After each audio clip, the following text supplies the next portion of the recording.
मतलब कोई एक मॉलिक्यूलर फॉर्मूला है, कोई एक कंपाउंड दे रखा है जिसका मॉलिक्यूलर फॉर्मूला है C9H4 एंड इसका रिएक्शन हम लोग CH3 MgBr के साथ करा रहे हैं, एक्सेस बाय डिफॉल्ट ही है, और 9 मोल हम लोगों को CH4 मिल रहा है। 9 मोल नहीं मिल रहा था शायद, अरे यार 9 सर नहीं है उसमें भी 9 लिखा हुआ। उसमें, 9 नहीं है, वो 4 होना चाहिए। C9H4 9 मोल तो पॉसिबल ही नहीं है, हाइड्रोजन ही 4 है यहाँ पे, 4 होगा वो, 4 CH4, माय बैड। उसमें यहाँ पे कुछ ये 4 ही लिखा हुआ था, देख कैसा लग रहा था कि 9 था, तो इसलिए मैं इसको थोड़ा मतलब थोड़ा मिसप्रिंट टाइप का दिख रहा था तो उसको 9 कर दिया था, 4 होगा वहां पे, 4CH4 सॉरी, इसलिए नहीं बन रहा था। ठीक है, क्योंकि 4 ही हाइड्रोजन है ना कंपाउंड में, 4 हाइड्रोजन है तब 4 ही एक्टिव हाइड्रोजन मैक्सिमम हो सकता है, कार्बन थोड़ा ना हटेगा, तो गलती हो गई मेरे से। सर पंजाब। हाँ, तो इस केस में खैर एक्सप्लेन कर देते हैं। जैसे सबसे पहला काम तो डिग्री ऑफ अनसैचुरेशन निकालना है, और एक चीज मालूम पड़ रहा है कि कंपाउंड का 1 मोल हम लोगों का 4CH4 दे रहा है। इसका मतलब एक एनालिसिस तो निकाल चुके कि 4 एक्टिव हाइड्रोजन होना चाहिए, ये सबसे पहला एनालिसिस हो गया। और डिग्री ऑफ अनसैचुरेशन अगर निकालेंगे हम लोग, तो डिग्री ऑफ अनसैचुरेशन वाले पार्ट में C9H4 मतलब number of carbon plus 1 10 minus number of hydrogen by 2, तो टोटल डिग्री ऑफ अनसैचुरेशन 8 के बराबर है। तो ऐसा कंपाउंड चाहिए जिसमें 8 अनसैचुरेशन हो, पहला चीज, 4 एक्टिव हाइड्रोजन हो। तो दो तीन चीजें हैं जो ध्यान रखने लायक है। पहला चीज तो पूरे कंपाउंड में केवल कार्बन है, केवल कार्बन, मतलब हम लोग कार्बन एसिड्स की बात कर रहे हैं, तो वैसा कंपाउंड चाहिए जो कि कार्बन एसिड के जैसा परफॉर्म करता हो। तो एक तो टर्मिनल अल्काइन हो सकता है, और दूसरा कार्बन एसिड बताया तुम लोगों को, साइक्लो पेंटाडाइन। तो इस केस में हम लोगों के पास ये दो पॉसिबिलिटीज ऐसा है जहां पे कार्बन एसिड एग्जिस्ट कर सकता है, इसके अलावा और कोई कंपाउंड ऐसा नहीं था। अगर इन सब में हम लोग मान लो ये सेकंड वाला केस लेके चलते हैं, तो सेकंड वाले केस में एक हाइड्रोजन ही केवल हट सकता है, दूसरा नहीं हटेगा। एक एक्टिव हाइड्रोजन निकालने के लिए हम लोगों को 5 कार्बन चाहिए, मतलब एक हाइड्रोजन 5 कार्बन के रिस्पेक्ट में आ रहा है। मतलब अगर हम लोग को टोटल 4 एक्टिव हाइड्रोजन चाहिए, तो इसका मतलब टोटल 20 कार्बन होने चाहिए, जबकि कंपाउंड में टोटल 9 कार्बन दे रखा है। तो ये पॉसिबिलिटी तो वैसे ही रिजेक्ट हो गया, मतलब साइक्लोपेंटाडाइन तो बिल्कुल नहीं हो सकता, चांस ही नहीं है। दूसरा पॉसिबिलिटी, अगर अल्काइन है, तो अल्काइन में एक एक्टिव हाइड्रोजन अगर हम लोग को चाहिए, तो उसके लिए हम लोग के पास 2 कार्बन होना चाहिए। तो अगर 4 एक्टिव हाइड्रोजन चाहिए, इसका मतलब टोटल मिला करके 8 कार्बन चाहिए, और कंपाउंड में हम लोग के पास 9 कार्बन है। तो इसका मतलब ये एक पॉसिबिलिटी हो सकता है जो कंसिडर कर सकता है। और डिग्री ऑफ अनसैचुरेशन में अपने को 8 चाहिए, तो एक अल्कीन के अंदर एक अल्काइन के अंदर 2 डिग्री ऑफ अनसैचुरेशन होता है। तो जब हम लोग 4 अल्काइन लेके चलेंगे, 4 एक्टिव हाइड्रोजन मतलब 4 अल्काइन, 4 अल्काइन का मतलब 8 डिग्री ऑफ अनसैचुरेशन। तो बेसिकली इतना तो समझ में आ रहा है कि हम लोग के पास total 4 C triple bond CH unit होना चाहिए, ऐसा कंसिडरेशन लेके चल सकते हैं हम लोग। तो यहाँ से 4 एक्टिव हाइड्रोजन मिल गया, पहला चीज, तो 4 हाइड्रोजन कवर हो गया। डिग्री ऑफ अनसैचुरेशन वाला पार्ट 8 मिल गया, ये भी कवर हो गया। एक कार्बन बाकी है अपने पास, और एक कार्बन बाकी है, और इन सबको एक ही साथ एसोसिएट करना है। तो इस केस में आराम से हम लोग sp3 वाले पार्ट के हिसाब से कर सकते हैं। ज्यादा बढ़िया अगर स्ट्रक्चर बनाना है, मतलब थोड़ा देखने में अच्छा लगना चाहिए, ऐसा स्ट्रक्चर अगर बनाना है, तो इस टाइप का कंसिडर किया जा सकता है कि C ट्रिपल बॉन्ड CH दूसरे साइड डाल दिया, और यहाँ पे C ट्रिपल बॉन्ड CH। तो ये हम लोग का फाइनल स्ट्रक्चर निकल के आएगा C9H4 वाले पार्ट का। बट जो क्वेश्चन सॉल्व करने का तरीका है वो मालूम होना चाहिए, एक्टिव हाइड्रोजन कितना है ये जजमेंट आना चाहिए। बट क्योंकि पहला क्वेश्चन तुम लोगों से सॉल्व हो गया जिसमें शायद 3 ऑक्सीजन दे रखा था, तो उस केस में फिर इस क्वेश्चन में कोई दिक्कत नहीं आने वाला है। एटलीस्ट कोई भी अच्छा क्वेश्चन होगा तो नॉर्मली दिक्कत नहीं आएगा, ये बहुत ही अच्छा क्वेश्चन है। इसको सोचने के लिए अप्रोच मालूम अगर रहा तो इजिली सोच पाएंगे, अगर मालूम नहीं रहा तो फिर लोग नॉर्मली एक एक कन्वेंशन होता है कि लोग ना, जब भी मॉलिक्यूलर फॉर्मूला 3 4 5 6 कार्बन देता है, तो सबसे पहले वो लोग ना लंबा कार्बन चेन बनाने लगता है। सबसे पहला काम लंबा कार्बन चेन बना दो, और उसमें देखो डबल बॉन्ड कहाँ कहाँ डाल सकते हैं। ये अप्रोच अवॉइड करना, ये सब अप्रोच बहुत नॉर्मल अप्रोच है जो नॉर्मली लोग सोचेंगे, और वहां पे चीजें एग्जिस्ट नहीं करती। ऑब्वियसली बात है, एक सवाल अगर दिया गया तो नॉर्मल अप्रोच के लिए नहीं दिया गया है, तो उस तरीके से सोचना मत। हमेशा ट्राई करना छोटे छोटे यूनिट्स को एसोसिएट करके बड़े यूनिट में कन्वर्ट करने की कोशिश करें, तो ज्यादा बेटर है, रेदर देन कि सीधा स्ट्रेट लंबा चेन बना के काम कर रहे हैं। उस तरीके से काम मत करना, तो ज्यादा अच्छा होगा। बाकी ये तुम लोगों के ग्रिग्नार्ड रीजेंट का एसिड बेस रिएक्शन वाला पार्ट था जो अपने को मालूम होना चाहिए।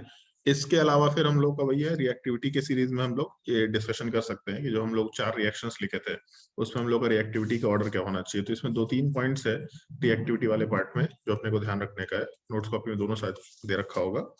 रिएक्टिविटी में 2 कंसिडरेशंस है, एक तो टाइप ऑफ रिएक्शन के हिसाब से और दूसरा ग्रिग्नार्ड रिएजेंट के हिसाब से। कि हम लोग रिएक्टिविटी की जब बात करें तो उस केस में हम लोग का 2 पॉसिबिलिटी होगा, एक बेस्ड ऑन ग्रिग्नार्ड रिएजेंट।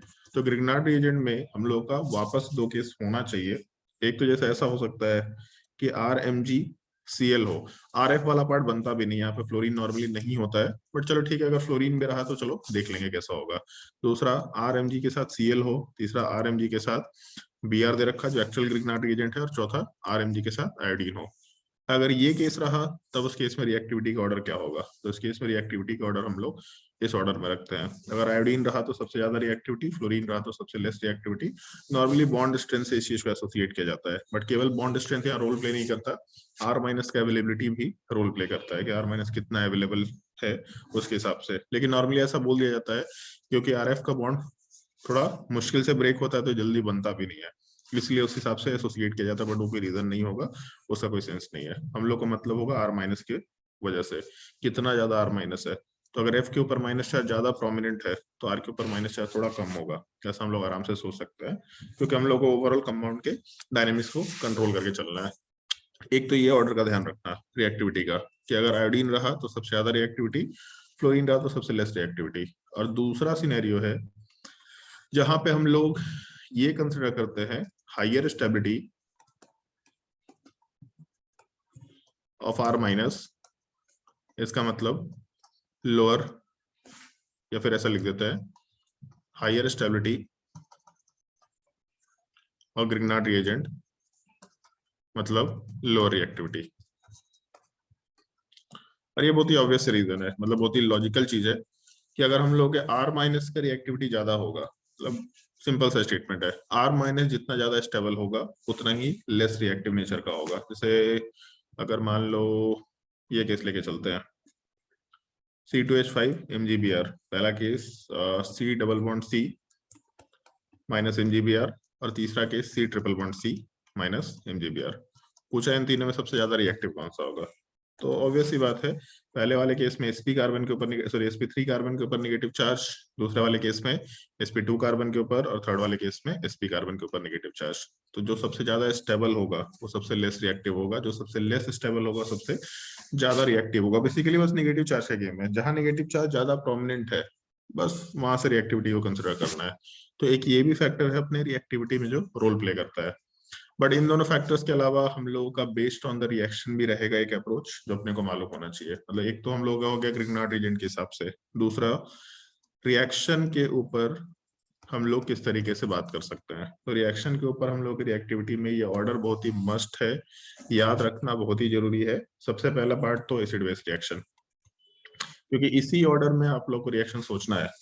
क्योंकि अभी तक क्या था कि SN1 है, SN2 है, आइडेंटिफिकेशन था कि SN1 होगा कि SN2 का, कि SN1 मतलब SNI होगा कि क्या होगा। आइडेंटिफिकेशन हो गया तो नॉर्मली पता चल जाता था, नॉर्मली कंपटीशन का नहीं आता था पार्ट। बट अभी और इसके बाद वैसे ही केसेस आएंगे जहां पे कंपटीशन होगा, कहीं एसिड बेस के साथ दूसरा, कहीं न्यूक्लियोफिलिक एडिशन के साथ दूसरा, कहीं SN2 के साथ दूसरा रिएक्शन, हमेशा दो दो कॉम्बिनेशन के रिएक्शन होंगे। तो हमको ये देखना पड़ेगा कि पहले कौन सा रिएक्शन होना है, अदरवाइज गलती करेंगे। और कुछ क्वेश्चन देंगे, गलतियां होंगी तुम लोगों से, तब ज्यादा बेटर सीख पाएंगे। तो इस केस में हम लोग का दूसरा पार्ट है न्यूक्लियोफिलिक एडिशन वाला पार्ट, तीसरा हम लोगों का SNA रिएक्शन, और चौथा सबसे लास्ट में हम लोग SN2 रिएक्शन की बात करते हैं। ऑल्दो इसमें एक छोटा सा पार्ट होगा, जैसे जब हम लोग न्यूक्लियोफिलिक एडिशन की बात करते हैं तो ये नॉर्मली रिएक्शन एल्डिहाइड कीटोन का होता है। तो एल्डिहाइड कीटोन में तो कोई दिक्कत नहीं है। अगर ऐसा नहीं की बात करते हैं तो ये part normally reaction of acid derivatives का होता है, एसिड डेरिवेटिव्स। और एसिड डेरिवेटिव्स का मतलब हो गया, अपने पास 4 केसेस होते हैं एसिड डेरिवेटिव में। बता सकता है कोई क्या क्या होते हैं एसिड डेरिवेटिव्स?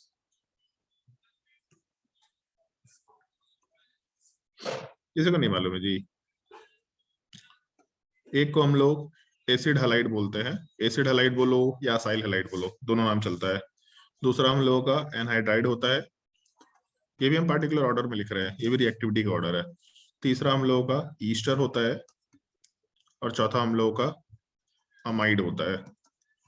इसी ऑर्डर में रिएक्टिविटी भी होता है। सबसे ज्यादा रिएक्टिव एसिड हैलाइड होता है, फिर उसके बाद एनहाइड्राइड होता है, फिर ईस्टर होता है और फिर अमाइड होता है। पर ठीक है, अभी इसको हम लोग डिस्कस करेंगे जब ऐसे नई रिएक्शन का डिस्कशन होगा तब आएगा। बट ये थोड़ा यूनिक पॉइंट है, अमाइड वाला पार्ट। ये थोड़ा यूनिक है। क्यों यूनिक है?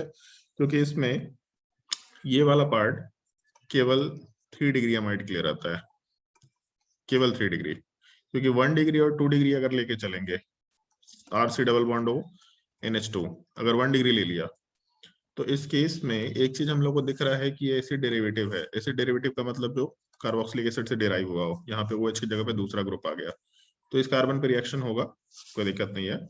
बट यहाँ पे एक पॉइंट है जो हम लोग भूल रहे हैं।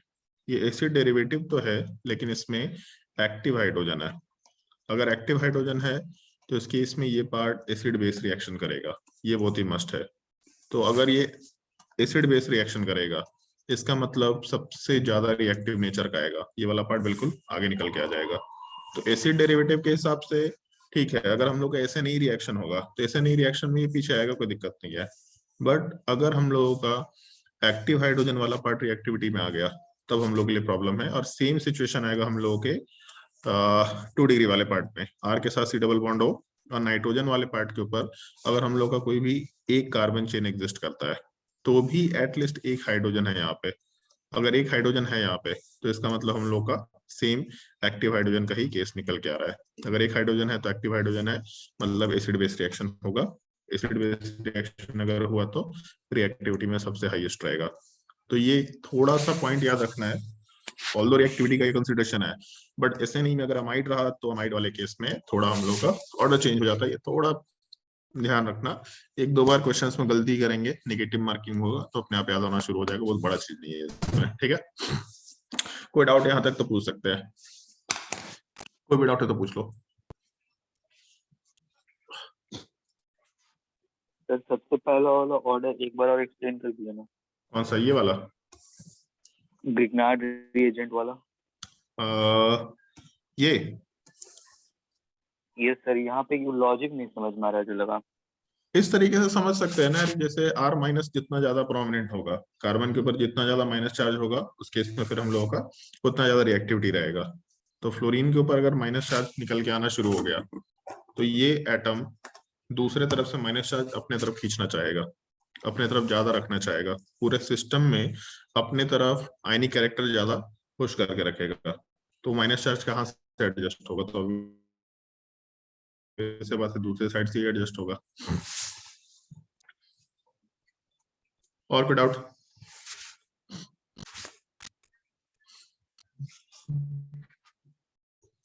चलो, अगर डाउट नहीं है तो हम लोग आते हैं सबसे अपने पहले रिएक्शन वाले पार्ट पे, मतलब सॉरी दूसरे रिएक्शन वाले पार्ट पे, न्यूक्लियोफिलिक एडिशन रिएक्शन। जैसे हम लोग इलेक्ट्रोफिलिक एडिशन रिएक्शन डिस्कस किए थे जब हम लोग अल्कीन की बात कर रहे थे। अल्कीन वाले पार्ट में H+ का एडिशन होता था, फिर उसके बाद न्यूक्लियोफाइल का एडिशन होता था। बट क्योंकि रेट डिटरमाइनिंग स्टेप में हम लोग का H+ का एडिशन होता था, तो ओवरऑल रिएक्शन को हम लोग इलेक्ट्रोफिलिक एडिशन बोलते थे।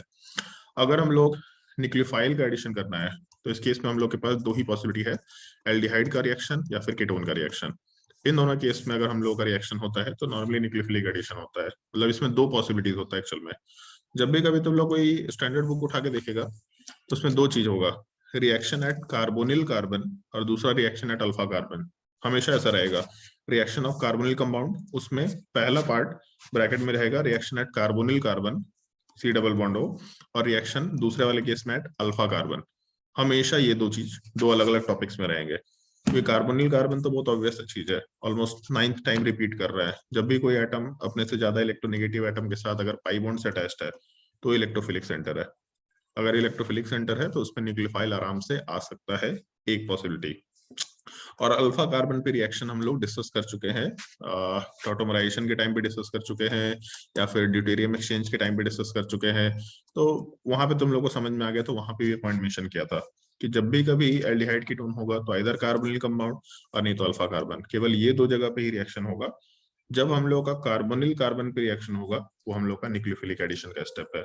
कैसे होगा, तो ये स्टेप भी सबको मालूम है, कुछ नया नहीं है यहाँ पे, तो हम मैकेनिज्म मेंशन कर देते हैं। ऑल्दो अभी जो हम मैकेनिज्म मेंशन कर रहे हैं उस मैकेनिज्म के अलावा एक और भी तरीका होगा जो हम लोग डिस्कस करेंगे, जब एल्डिहाइड कीटोन पढ़ेंगे तब उसको मेंशन करेंगे। ऐसा नहीं कि बहुत इंपॉर्टेंट मैकेनिज्म है, बट कुछ रिएजेंट्स ऐसे हैं जहाँ पे दूसरा तरीका भी फॉलो होता है। स्टेप वही है, नाम भी वही है, बस एक छोटा सा बाइफर्केशन आता है।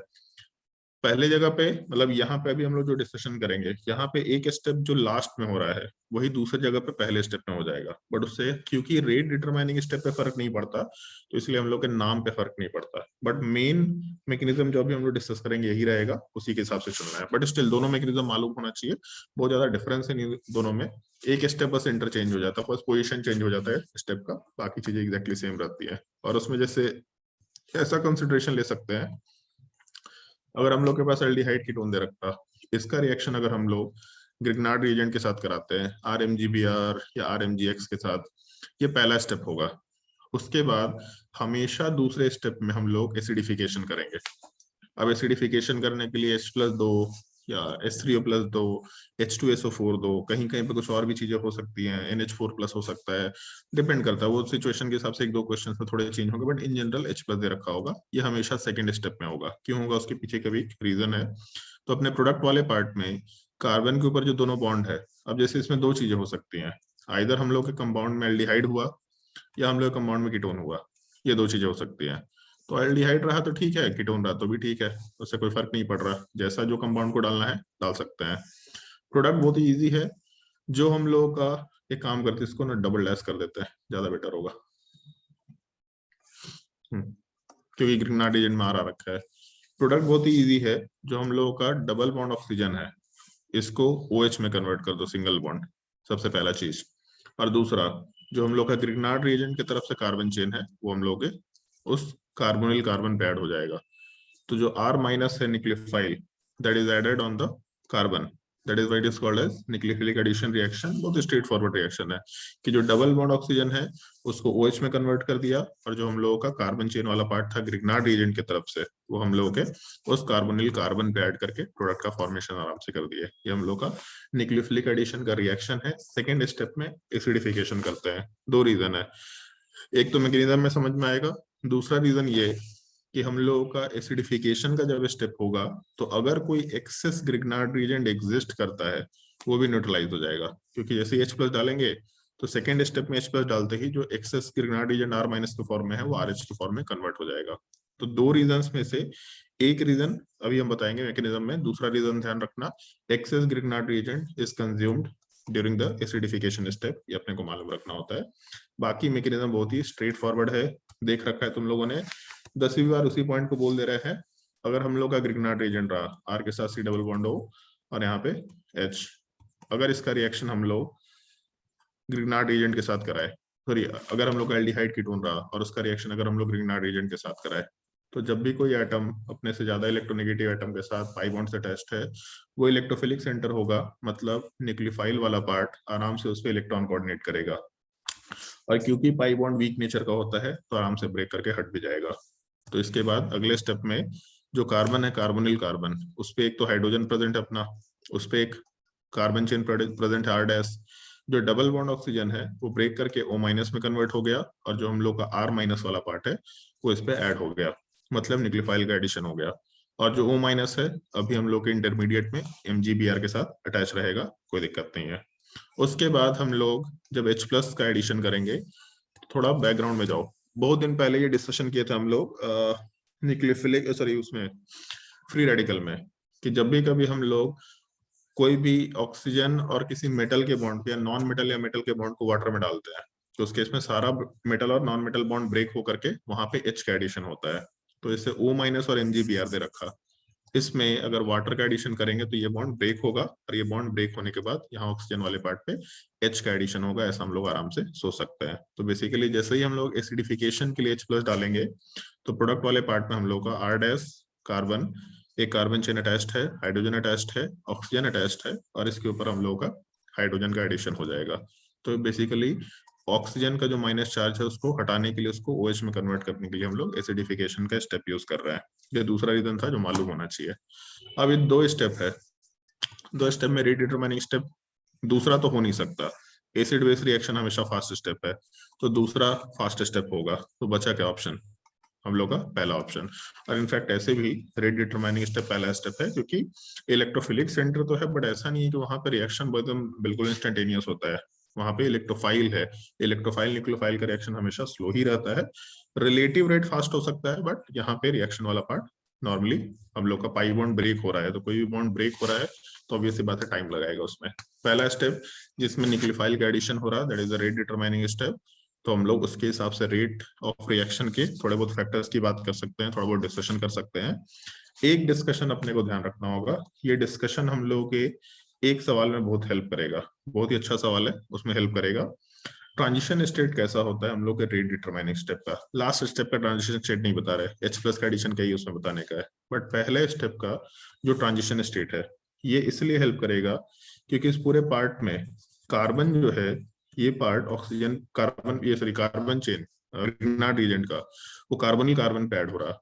और एक और चीज दिख रहा है यहाँ पे कि O माइनस के साथ MgBr ऐड हो रहा, मतलब जो मैग्नीशियम वाला पार्ट है ये ऑक्सीजन के साथ अटैच हो रहा, तो दो दो कॉम्बिनेशन एक ही साथ हो रहे हैं। तो हम लोगों का ये इसलिए ध्यान रखने लायक चीज है, जो कार्बन चेन वाला पार्ट एल्डिहाइड कीटोन की तरफ से आया उसको अभी छोड़ देते हैं ऐसा। जो डबल बॉन्ड ऑक्सीजन है इसमें ग्रिग्नार्ड रीजन की तरफ से जो कार्बन चेन है वो कार्बोनिल कार्बन पे ऐड हो रहा है, और जो कार्बन चेन ग्रिग्नार्ड रीजन की तरफ से आया जिसमें MgX है, उसमें से जो मैग्नीशियम वाला पार्ट है ये ऑक्सीजन के साथ अटैच हो रहा है। एंड पैरेलल में कार्बन ऑक्सीजन का पाई बॉन्ड ब्रेक हो रहा है और मैग्नीशियम कार्बन का ये पाई बॉन्ड ब्रेक हो रहा है। मतलब बेसिकली हम लोगों को एक ट्रांजिशन स्टेट मिल रहा है जिसमें हम लोगों का 4 मेंबर्ड साइक्लिक ट्रांजिशन स्टेट का केस निकल के आ रहा है। तो कोई बोल सकता है कि सर इसके ऊपर सवाल कैसे बना सकता है, आएगा जब सवाल आएगा तो पता चल जाएगा। हम लोग का 4 मेंबर्ड साइक्लिक ट्रांजिशन स्टेट का फॉर्मेशन होता है अगर हम लोग न्यूक्लियोफिलिक एडिशन करा रहे हैं in case of Grignard reagent. बाकी जगह पे चीजें चेंज हो सकती हैं, बट जब ग्रिग्नार्ड रिएजेंट है तो क्योंकि इसका सेकंड स्टेप में जो प्रोडक्ट बन रहा, मतलब सॉरी फर्स्ट स्टेप के बाद जो प्रोडक्ट बन रहा, उस प्रोडक्ट का फॉर्मेशन इसी तरीके से दिखाई दे सकता है और ये साइमल्टेनियसली होता है। तो 4 मेंबर्ड साइक्लिक ट्रांजिशन स्टेट का फॉर्मेशन होता है। ये थोड़ा सा पॉइंट है जो बहुत अच्छे लेवल के सवाल के लिए यूज किया जा सकता है, अदरवाइज ये नॉर्मल सवाल में काम नहीं आएगा। 4 membered cyclic transition state guess कर सकता है अगर सवाल आ गया बाई चांस। मैकेनिज्म लिखना आता है तो ट्रांजिशन स्टेट गेस करना बहुत मुश्किल चीज नहीं है, सोचा जा सकता है। बस ये एक दो बार प्रैक्टिस करने की चीज है, आराम से सोच सकते हैं, कोई दिक्कत नहीं होगा। ये एक बेसिक चीज था जो अपने को मालूम होना चाहिए। यहाँ तक के पार्ट में अगर कोई डाउट है किसी को तो पहले पूछ लो, कुछ भी डाउट है पहले पूछ लो।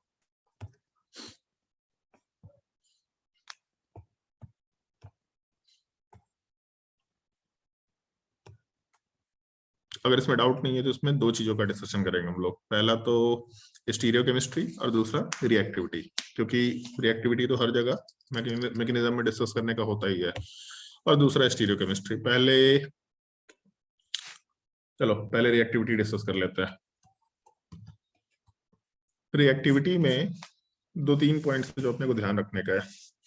एक तो हायर स्टेरिक हिंड्रेंस या स्टेरिक क्राउडिंग कर लो तो ज्यादा बेटर है, हिंड्रेंस भी लिखेंगे तो कोई दिक्कत नहीं है वैसे।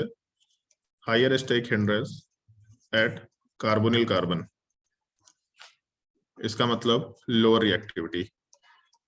थोड़ा स्टेरिक हिंड्रेंस का गेम है यहाँ पे। जो हम लोग का कार्बन चेन वाला पार्ट है यहाँ पे C डबल बॉन्ड O, इसके ऊपर जो ग्रुप्स हैं, ये ग्रुप जितना बड़ा होगा न्यूक्लियोफाइल के अप्रोच को उतना ही हिंडर करेगा। ये एक छोटा सा पॉइंट है जो अपने को ध्यान रखने का है। तो जैसे इससे कुछ कुछ पॉइंट है जो निकल के आ सकता है। पॉइंट्स निकल के आने का मतलब कि अगर हम लोग स्टेरिक हिंड्रेंस को कम करना चाहते हैं तो ऑब्वियस सी बात है हाइड्रोजन से लोएस्ट स्टेरिक हिंड्रेंस तो कोई भी नहीं देने वाला, बहुत ऑब्वियस चीज है। फिर अगर हम लोग यहाँ पे एक हाइड्रोजन हटा के कार्बन चेन डाल देते हैं तो हम लोग का स्टेरिक हिंड्रेंस थोड़ा सा बढ़ेगा। और अगर हम लोग एक कार्बन चेन और ऐड कर दे दूसरे हाइड्रोजन को हटा के तो इस केस में स्टेरिक हिंड्रेंस और भी बढ़ेगा। मतलब फॉर्मल्डिहाइड सबसे ज्यादा रिएक्टिव निकल के आएगा, ऐसा आराम से सोचा जा सकता है। तो ये एक छोटा सा पॉइंट है जो अपने को ध्यान रखने का है। ऑल्दो इसमें और भी एक कंसिडरेशन है, ये सिंगल कंसिडरेशन नहीं है जिसके बेसिस पे हम लोग आंसर करेंगे। एक और कंसिडरेशन ये है बेसिकली, इनफैक्ट ऐसा भी सोच सकते हैं दो कंसिडरेशन है, केवल एक नहीं है, दो कंसिडरेशन है। ड्यू टू कंजुगेशन या ड्यू टू रेजोनेंस कर लो तो ज्यादा बेटर है। Higher resonance lower reactivity. Higher resonance at carbonyl carbon कर लो with C double bond O, lower reactivity. C double bond O जितना ज्यादा रेजोनेंस में जाएगा उस केस में प्रॉब्लम आएगा कि रेजोनेंस ज्यादा होने से इसके ऊपर डेल्टा पॉजिटिव कैरेक्टर कम होता जाएगा। जितना ज्यादा डिलोकलाइजेशन ऑफ पाई इलेक्ट्रॉन है वो पूरा कंसेप्ट खराब हो रहा है कि पाई बॉन्ड मतलब जब भी कोई एटम अपने से ज्यादा इलेक्ट्रोनेगेटिव एटम से पाई बॉन्ड से अटैच्ड है, अगर रेजोनेंस होगा तो पूरा का पूरा सिस्टम ही डिलोकलाइज हो रहा है, पूरा सिस्टम ही डिस्टर्ब हो रहा है और उसके वजह से डेल्टा प्लस चार्ज भी घटता जाएगा।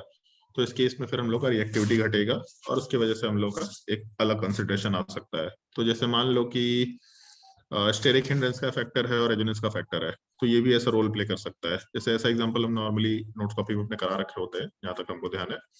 ये दो एग्जांपल्स है, तो इन दोनों में ज्यादा रिएक्टिव कौन सा होगा? तो देख के मालूम पड़ रहा है कि दोनों का steric crowding exactly similar type का है, बट दूसरे वाले केस में रेजोनेंस है, पहले वाले केस में नहीं है।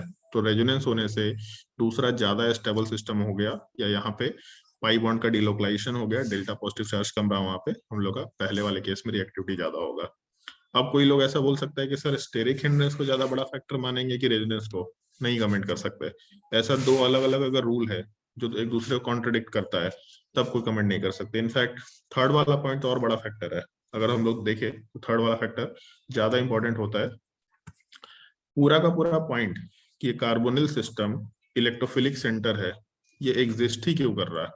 तो इसीलिए एग्जिस्ट कर रहा है क्योंकि हम लोग इस पूरे सिस्टम में कार्बन के ऊपर डेल्टा पॉजिटिव है।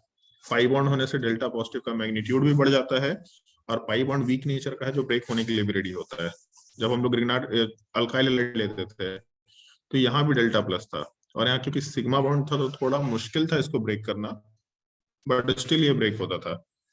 तो एक तो डेल्टा प्लस भी आ गया और साथ ही साथ क्योंकि ऑक्सीजन है तो डेल्टा प्लस भी आ गया, और साथ ही साथ हम लोगों का एक और प्रॉब्लम आ रहा है कि पाई बॉन्ड भी है। मतलब प्रॉब्लम क्या, अच्छा चीज आ रहा है कि पाई बॉन्ड है जो कि ज्यादा इजीली ब्रेक हो सकता है। तो इसीलिए ये पूरा सिस्टम हम लोग का इलेक्ट्रोफिलिक सेंटर है।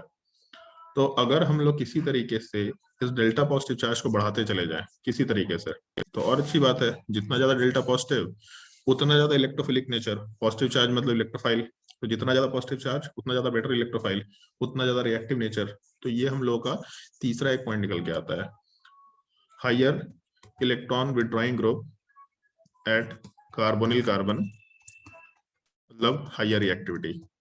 कार्बोनिल कार्बन पे जितना ज्यादा इलेक्ट्रॉन विड्रॉइंग ग्रुप रहेगा उतना ज्यादा रिएक्टिविटी निकल के आएगा।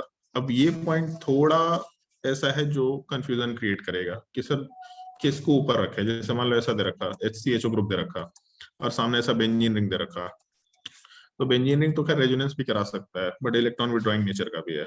बट यहाँ पे अगर NO2 डाल दे तब तो -M ज्यादा डोमिनेटिंग होना चाहिए। अब किसको ज्यादा फैक्टर डाले, स्टेरिक हिंड्रेंस वाले पार्ट को या -M वाले पार्ट को? तो ऐसे में कमेंट कर पाना पॉसिबल नहीं है। जब तक कोई एक्सपेरिमेंटल फैक्ट नहीं होगा तब तक हम लोग कोई कमेंट नहीं कर सकते। तो इस तरह का सवाल नहीं पूछ सकते, कभी नहीं पूछ सकते। केवल एक सवाल पूछ सकते हैं, एक ऑर्डर ऐसा है जो हम लोग के काम का होगा, बस वही एक सवाल पूछा जाएगा। बट ऐसा कोई भी रैंडम सवाल नहीं पूछ सकते। अगर कहीं आता है सवाल तो इरेलेवेंट सवाल है, मतलब हमसे सीधा ऐसा बोल सकते हैं इरेलेवेंट है, क्योंकि नहीं मालूम कि NO2 का -M डेल्टा प्लस तो इंड्यूस कर रहा है, बट इतना ज्यादा हो रहा है क्या कि फॉर्मल्डिहाइड से ज्यादा रिएक्टिव है? इतना ज्यादा फैक्टर आ रहा है क्या? क्योंकि ये स्टेरिक हिंड्रेंस का भी एक फैक्टर है, स्टेरिक हिंड्रेंस बहुत बड़ा आ रहा है बेंजीन रिंग की तरफ से। तो हम लोग किसको ज्यादा प्रोमिनेंट माने, ऐसा हम लोग के पास कुछ कंफर्म नहीं है। तो इसलिए इस तरह के केस में जब तक कोई क्वेश्चन NCERT में नहीं दे रखा तब तक हम लोग उसके ऊपर कोई कमेंट नहीं करेंगे। हाँ, रिलेटिव कंपैरिजन चलेगा। रिलेटिव कंपैरिजन एज इन की जैसे मान लो ये सवाल दे रखा, ये सवाल बहुत ही सिंपल ऑब्वियस सा सवाल है। CHO ग्रुप दे रखा, यहाँ पे NO2 डाल दिया, और दूसरे वाले केस में CHO ग्रुप दे रखा, कुछ नहीं डाला, छोड़ देते हैं ऐसे ही। और तीसरे वाले केस में CHO ग्रुप दे रखा और कोई +M ग्रुप डाल देते हैं, मान लो जैसे OR ग्रुप डाल देते हैं। तो इन तीनों केस में पूछा है कि सबसे ज्यादा रेट ऑफ रिएक्शन किसका होगा। तो ऑब्वियस ही बात है, बेंजीन रिंग तो कॉमन है, कॉमन रिंग है तो उससे फर्क नहीं पड़ रहा, कॉमन रिंग का इफेक्ट भी कॉमन होगा। बट NO2 -M शो करेगा, मतलब डेल्टा पॉजिटिव चार्ज बढ़ाएगा। दूसरे वाले केस में कोई इफेक्ट नहीं है, और तीसरे वाले केस में +M, ऑक्सीजन वाला पार्ट +M है, मतलब डेल्टा पॉजिटिव चार्ज घटाएगा। तो ऑब्वियस ही बात है, जहां डेल्टा पॉजिटिव सबसे ज्यादा होगा उसका रेट ऑफ रिएक्शन सबसे ज्यादा फिर उसके बाद जहां डेल्टा पॉजिटिव सबसे कम उसका रेट ऑफ रिएक्शन सबसे कम। तो ये सब हम लोग का जो बेसिक कंसेप्ट है जीओसी का, उसके ऊपर ही बेस्ड है। इसमें कुछ ऐसा रॉकेट साइंस नहीं लगा रहे हम लोग कि नहीं समझ में आएगा क्या कर सकते हैं। लेकिन कोई रैंडम ऑर्डर्स की बात नहीं कर सकते कि एक जगह हम लोगों का डेल्टा पॉजिटिव की वजह से रिएक्शन बढ़ रहा है और दूसरी जगह से स्टेरिक हिंड्रेंस का फैक्टर है, तो दोनों में से किसको हम लोग ज्यादा डोमिनेटिंग माने, कमेंट नहीं कर सकते। कुछ भी हो सकता है वहां पे, कोई कमेंट नहीं कर सकते। अलग अलग ग्रुप्स का इफेक्ट अलग अलग रहेगा। स्टेरिक हिंड्रेंस कितना बड़ा है उसका, और उसके हिसाब से माइनस है कितना ज्यादा डाल रहा है, ये हम लोग डायरेक्ट कंपैरिजन नहीं कर सकते, देख के तो बिल्कुल नहीं कर सकते। उसके लिए कुछ हम लोग के पास फैक्ट्स होने चाहिए या फिर कुछ उस तरह के सवाल होने चाहिए जो हम लोग कंसिडर कर पाए, तो फिर भी ठीक है। अदरवाइज हम लोग कोई कमेंट नहीं करेंगे और सवाल ऐसा नहीं आना चाहिए जो हम लोग कंसिडर कर सकते हैं। बट हाँ ये है कि एक जनरल ऑर्डर याद रखना है तुम लोगों को। ये ऑर्डर एनसीईआरटी में गलत स्टेटमेंट में दे रखा है, स्टेटमेंट थोड़ा गलत है वहां पे ऐसा स्टेटमेंट दिया है, aldehydes are generally more reactive than ketone, या aldehydes are more reactive than ketone. Exactly इस टाइप का कुछ स्टेटमेंट दिया एल्डिहाइड कीटोन वाले ग्रुप में, मतलब कार्बोनिल कंपाउंड टॉपिक में aldehydes are more reactive than ketone, ये थोड़ा गलत स्टेटमेंट है। Aldehydes are more reactive than ketone except benzaldehyde. अगर बेंजीन वाला पार्ट है तो वो भी एल्डिहाइड है, बट वो थोड़ा लेस रिएक्टिव है। सबसे ज्यादा रिएक्टिव तो फॉर्मल्डिहाइड है, कुछ सोचना ही नहीं है। उसके बाद कोई भी एक नॉर्मल एल्डिहाइड की बात कर सकते हैं। उसके बाद फिर हम लोग के कीटोन का ही नंबर आता है, तब जाकर के हम लोग के बेंजल्डिहाइड का नंबर आता है। मतलब ये है तो एल्डिहाइड बस, but less reactive than ketone. तो स्टेटमेंट एनसीईआरटी का थोड़ा गलत है, थोड़ा ध्यान रखना उस चीज का। फिर उसके बाद हम लोगों का बेंजो कीटोन का नंबर ले सकते हैं, और सबसे लास्ट में हम लोग फिर बेंजोफिनॉन का नंबर ले सकते हैं, PH C double bond O PH, या हम मतलब बेंजोफिनॉन बोल सकते हैं। ये एक जनरल ऑर्डर है जो अपने को रिएक्टिविटी में ध्यान रखना है। मतलब अगर एक ही कंपाउंड दे रखा जिसमें हम लोग के पास एल्डिहाइड भी है और कीटोन भी है, बहुत सारे कंपाउंड हो सकते हैं, जैसे मान लो इस तरह का एक केस दे रखा, यहाँ पे CHO ग्रुप दे रखा और यहाँ पे C डबल बॉन्ड ओ CH3। तो एक तरफ एल्डिहाइड ग्रुप है और एक तरफ कीटोन ग्रुप है, मतलब है तो बेंजल्डिहाइड, बट ठीक है बेंजीन तो दोनों तरफ कॉमन है तो कोई दिक्कत नहीं है।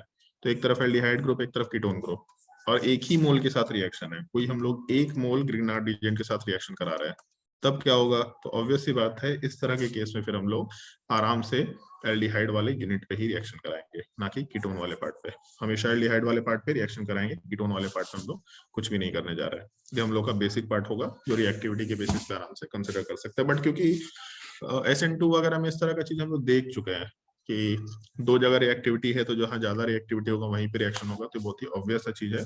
ये ऑर्डर ऑफ रिएक्टिविटी थोड़ा याद रखना पड़ेगा, और ये आपको काम भी आएगा। अभी काम आएगा, फिर उसके बाद जब एल्डिहाइड कीटोन का टॉपिक आएगा तो क्योंकि वहां पे सेम ही मैकेनिज्म है तो वहां पे भी काम आएगा, थोड़ा ध्यान रखने का है। कोई डाउट है यहाँ तक किसी को तो आराम से पूछ सकते हैं। बताओ भाई, कोई डाउट?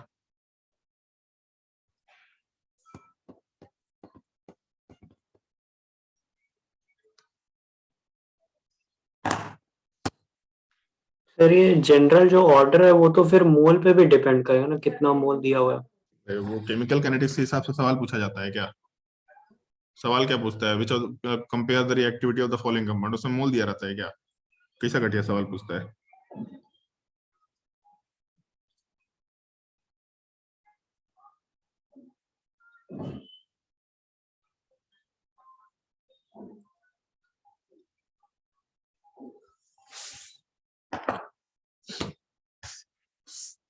और कोई डाउट? अगर डाउट नहीं है तो एक बहुत मजेदार टॉपिक है स्टीरियोकेमिस्ट्री। ऑल्दो कोई ऐसा मजेदार टॉपिक में कुछ नया नहीं है, ये हम लोग पहले ही डिस्कस कर चुके हैं एक जनरल स्टेटमेंट के फॉर्म में। बहुत ही नॉर्मल सा चीज है, तुम लोग को समझ में आ जाएगा। मान के चल रहे हैं कि अगर रिएक्शन हुआ ग्रिग्नार्ड रिएजेंट के साथ, तो जो प्रोडक्ट बना सेकेंड स्टेप में एसिडिफिकेशन के बाद, उस प्रोडक्ट वाले पार्ट में एक कायरल सेंटर का जनरेशन हो गया। मतलब देख लेते हैं प्रोडक्ट वाले पार्ट का फॉर्मेशन हुआ ऐसा, तो मान के चल रहे हैं कि यहाँ पे हम लोग का कायरल सेंटर का जनरेशन हो रहा है। कार्बन sp2 है रिएक्टेंट में, और प्रोडक्ट वाले पार्ट में sp3 है। कोई स्टेटमेंट बताए थे क्या ऐसा sp2 sp3 वाला? याद है कुछ?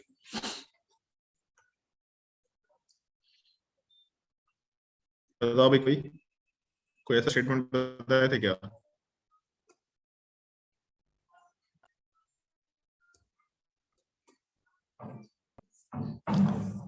जब भी कोई एटम sp2 से sp3 हाइब्रिडाइजेशन में मूव करता है और उसमें अगर एक कायरल सेंटर जनरेट हो रहा है तो हमेशा R प्लस एस कन्फिग्रेशन का फॉर्मेशन होता है, हमेशा R प्लस एस कन्फिग्रेशन। मतलब इसको भी हम लोग रेसमाइजेशन प्रोसेस बोल सकते हैं, बट वही चीज है कि एक ही कायरल सेंटर होना चाहिए, अदरवाइज रेसमाइजेशन नहीं होगा। जिस कायरल सेंटर पे रिएक्शन हुआ या फिर जिस एटम पे रिएक्शन हुआ केवल वहां पे कन्फिग्रेशन जनरेट हो रहा है, बाकी जगह नहीं हो रहा। इसका मतलब बाकी जगह कन्फिग्रेशन से नहीं होगा। तो रेसमाइजेशन वर्ड एसोसिएट कर सकते हैं इस रिएक्शन से आराम से। इनफैक्ट यहाँ का रेसमाइजेशन कंप्लीटली रेसमाइजेशन है। जब हम लोग SN1 रिएक्शन पढ़ रहे थे तो रेसमाइजेशन था, बट वहां पे बोल रहे थे हम लोग कि इन्वर्टेड प्रोडक्ट ज्यादा होगा। रियल केस में inversion product is higher than retention product. यहाँ वाले पार्ट में हम लोग का रिटेंशन प्रोडक्ट वाला पार्ट, तो यहाँ पे हम लोग का एग्जैक्टली दोनों के दोनों सवाल, दोनों के दोनों जो प्रोडक्ट होता है रिटेंशन और all the retention word use बोल करना गलत होगा, माय बैड। रिटेंशन नहीं बोल सकते, यहाँ तो कन्फिग्रेशन ही नहीं है। यहाँ पे रिटेंशन इन्वर्जन नहीं हो रहा, यहाँ पे कि 50% R 50% S बनेगा ही बनेगा। जब SN1 कर रहे थे तो वहां पे 50-50 आइडियल केस में बोलते थे हम लोग, बट इन्वर्जन प्रोडक्ट ज्यादा होता था तो R और S बराबर नहीं बनता था। बट ये पार्ट तो कंप्लीटली रेसमाइजेशन का प्रोसेस है, ये तो मालूम होना चाहिए। बाकी तुम लोगों को रेसमिक प्रोसेस मतलब रेसमिक मिक्सचर का प्रोसेस बनाना आ गया है, बहुत मुश्किल चीज नहीं होना चाहिए। प्रोडक्ट बहुत इजीली बना सकते हैं। जैसे अगर मान लो ऐसा एग्जांपल दे रखा, हम लोग का एक साइक्लिक कंपाउंड के थ्रू ही बना लेते हैं। अगर हम लोग यहाँ डबल बॉन्ड ऑक्सीजन दे रखा और पूछा है कि इसमें अगर हम लोग रिएक्शन कराते हैं CH3 MgBr के साथ एंड सेकेंड स्टेप में हम लोग एसिडिफिकेशन कर रहे हैं, कहीं पे अगर हम सेकेंड स्टेप में एसिडिफिकेशन छोड़ेंगे तो बाय डिफॉल्ट मान लेना कि वहां पे एसिडिफिकेशन एग्जिस्ट कर रहा है, तो कितने प्रोडक्ट बनेंगे। अब यहाँ पे अगर स्टीरियो केमिस्ट्री का सवाल है, क्योंकि सॉलिड और डैश प्रोडक्ट दे रखा, तो हम पहले ही बता चुके तुम लोग को कि अगर कहीं भी न्यूमैन प्रोजेक्शन दिया, कहीं भी फिशर प्रोजेक्शन दिया, कहीं भी डैश वेज प्रोजेक्शन दिया, तो बाय डिफॉल्ट स्टीरियो केमिस्ट्री का सवाल समझ लेना। तो अगर प्रोडक्ट बनाएंगे तो इस केस में नीचे वाले कार्बन पे रिएक्शन नहीं हुआ, वो वैसे का वैसे ही रह जाएगा। ऊपर वाले कार्बन पे जो हम लोग का कार्बोनिल कार्बन है, जहाँ पे डबल बॉन्ड ऑक्सीजन है, उस कार्बन पे हम लोग का जो डबल बॉन्ड ऑक्सीजन है वो OH में कन्वर्ट होगा, और जो ग्रिग्नार्ड रिएजेंट की तरफ से कार्बन चेन है उसको उस पर ऐड कर दो। तो इसमें दो पॉसिबिलिटी है, एक पॉसिबिलिटी कि OH वाला पार्ट सॉलिड पे रह जाए और CH3 वाला पार्ट डैश्ड पे रहे, एक पॉसिबिलिटी ऐसा कंसिडर कर सकते हैं। और दूसरा पॉसिबिलिटी फिर ये निकल के आएगा कि हम लोगों का जो CH3 नीचे सॉलिड पे है वो तो वहीं रहेगा, बट ऊपर वाले पार्ट में हम लोगों का जो CH3 वाला पार्ट है ये सॉलिड पे आ जाए और डैश वाले पार्ट पे हम लोग का OH ग्रुप निकल के आ जाए। ये दो पॉसिबिलिटीज हम लोग आराम से कंसिडर कर सकते हैं। तो इस केस में एक सिस और एक ट्रांस प्रोडक्ट बन सकता है, ऑल्दो यहाँ कायरल सेंटर नहीं है, बट स्टिल एक सिस और ट्रांस प्रोडक्ट तो बन ही सकता है। इस तरह का केस तो बहुत ही नॉर्मल सा केस है जो तुम लोग को मालूम होना चाहिए।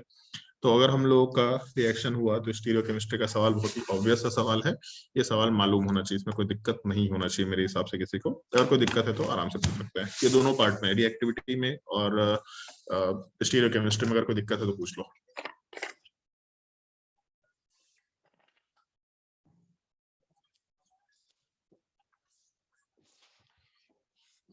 बाकी सवाल बहुत ही इजी है। अभी अभी जो भी सवाल दे रखा होगा नोट्स कॉपी में, सब बहुत ही सिंपल प्रैक्टिस करने के लिए, उसमें तुम लोगों को बस क्वेश्चंस प्रैक्टिस करना अभी, और आज ही क्वेश्चंस प्रैक्टिस करना है। फिर उसके बाद जो अगला टॉपिक आ गया ऐसे नहीं, उसमें तुम लोगों का सवाल फिर से वही सिंपल होगा, बट जब दोनों खत्म हो जाएगा तो कुछ कॉम्बिनेशन के सवाल है सबसे लास्ट में, वो सब थोड़े अच्छे अच्छे सवाल हैं, जिसमें हम लोग 1,4 एडिशन प्रोडक्ट कुछ और भी चीजें हैं वो सबका भी डिस्कशन करेंगे। अभी बिल्कुल सिंपल स्ट्रेट फॉरवर्ड इस टॉपिक से रिलेटेड सवाल होगा, जहाँ पे स्टीरियो आइसोमेरिज्म का पार्ट होगा या फिर कुछ और चीजें हो सकती है। बोलो भाई जल्दी, अगर कोई डाउट है तो, और अगर डाउट नहीं है तो फिर तो बहुत अच्छी बात है, क्योंकि ये सब टॉपिक लोग बोलते हैं भारी टॉपिक है, मेरे हिसाब से तो पता नहीं, भारी तो हमको नहीं लगता, बट हमको नहीं लगता तो इसका मतलब ये नहीं कि तुम लोग को ना लगे। हाँ भाई तान्या, भारी लग रहा है कुछ? नहीं सर।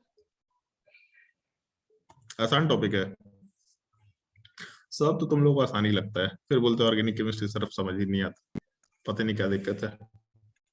आएगा, अब ये फेज आएगा। तुम लोग के साथ ये फेज नहीं आएगा एक्चुअल में, आर बैच वाले के साथ आया था फेज कि सर भूल गए सारा रिएजेंट, तुम लोग के साथ नहीं आया क्योंकि तुम लोग का चल रहा है टॉपिक, और चलते ही चलते तुम लोग का रिवीजन भी चलता रहेगा, तो तुम लोग के साथ वो भूलने वाला फेज नहीं है, इसका चीज है। तो अभी टॉपिक जैसे चल रहा है थोड़ा प्रैक्टिस बढ़ाना शुरू करो, जो पुराने टॉपिक्स हैं बुकलेट वुकलेट के सारे सवाल उसमें सॉल्व करना शुरू करो। और हम लोग जहां तक पहुंच चुके हैं ऑलमोस्ट कुछ कुछ चीजें छोड़ दें अगर, तो बाकी सारे के सारे क्वेश्चन सॉल्व कर सकते हैं।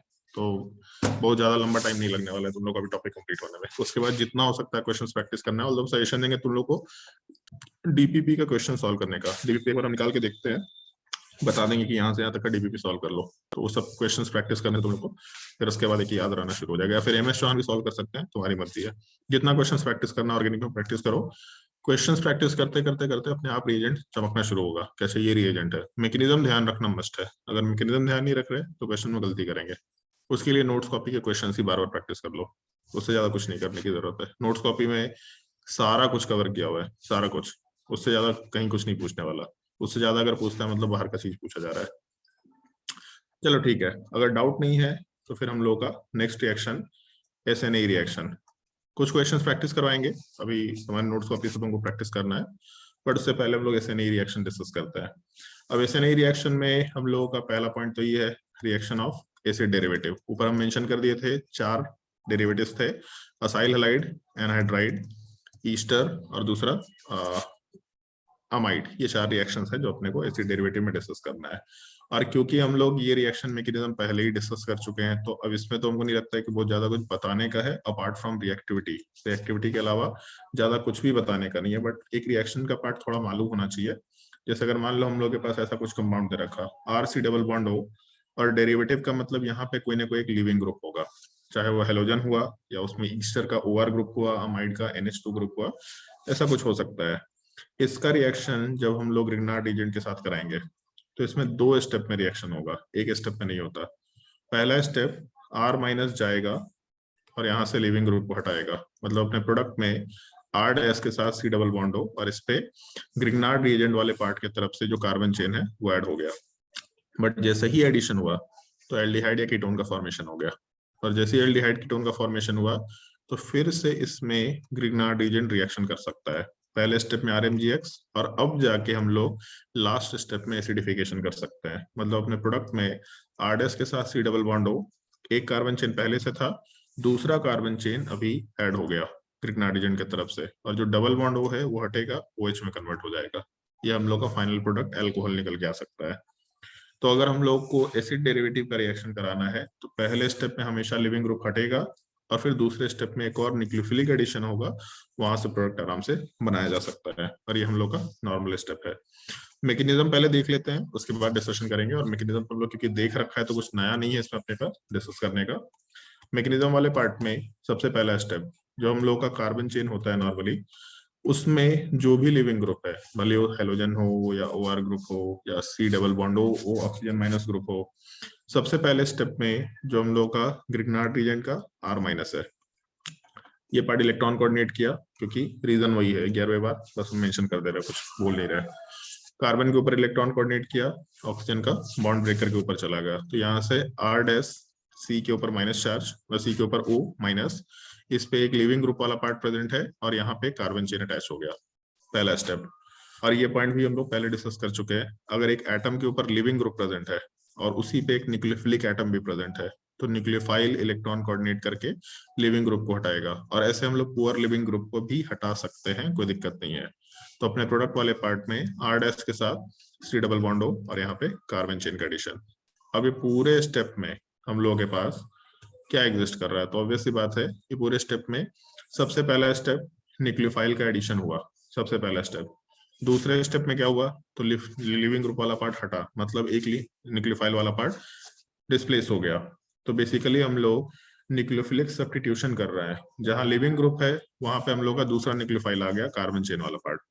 तो हम लोग न्यूक्लियोफिलिक सब्स्टिट्यूशन कर रहे हैं, बट पहले न्यूक्लियोफाइल का एडिशन कर रहे हैं, दूसरे में एलिमिनेशन कर रहे हैं। तो SNAE nucleophilic substitution addition followed by elimination, ऐसा एक पार्ट।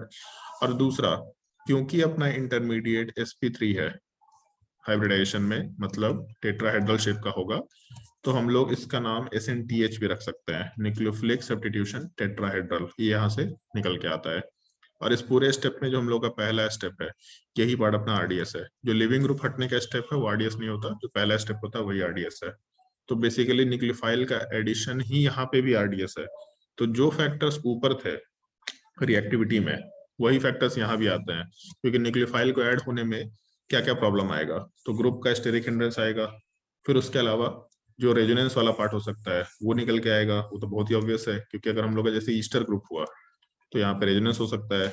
ईस्टर के जगह अगर हम लोग का अमाइड ग्रुप हुआ तो और बेटर रेजोनेंस हो सकता है, प्लस एम और ज्यादा होता है NH2 का। तो ये सारे फैक्टर्स यहाँ भी निकल के आएंगे। रेजोनेंस वाला पार्ट कंजुगेशन सिस्टम का इधर भी हो सकता है। अगर नॉर्मल ये कंपाउंड रहा HC डबल बॉन्ड OCl और PH के साथ C डबल बॉन्ड OCl, तो ऑब्वियस सी बात है यहाँ पे स्टेरिक हिंड्रेंस कम है और यहाँ कंजुगेशन भी ज्यादा है, तो वो भी फैक्टर आएगा। वही 3 फैक्टर जो उधर थे वही यहाँ पे होते हैं, क्योंकि यहाँ पे कोई डिफरेंस नहीं है, दोनों में सेम टाइप का स्टेप हो रहा है, पहला न्यूक्लियोफाइल ऐड हो रहा है। बस ये है कि पहले वाले केस में न्यूक्लियोफाइल ऐड हो रहा था बट हटने के लिए कोई ग्रुप नहीं था। कार्बन भी नहीं हटेगा, हाइड्रोजन भी नहीं हटेगा, वो पॉसिबल नहीं हटा पाना, उसको बहुत मुश्किल है। हटता है एक केस में बट बहुत ही मतलब बहुत ही ड्रास्टिक कंडीशन होता है, तब जाकर के हटता है, उसी को हम लोग कैनिजारो रिएक्शन बोलते हैं। बट अदरवाइज कार्बन और हाइड्रोजन को आसानी से नहीं हटा सकते। बट यहाँ लिविंग ग्रुप है, ये हट जाएगा। ये हम लोग के न्यूक्लियोफिलिक एडिशन में एक एक्स्ट्रा एडिशनल स्टेप हो गया, अदरवाइज तो फिर बाकी सारा चीज नॉर्मल है।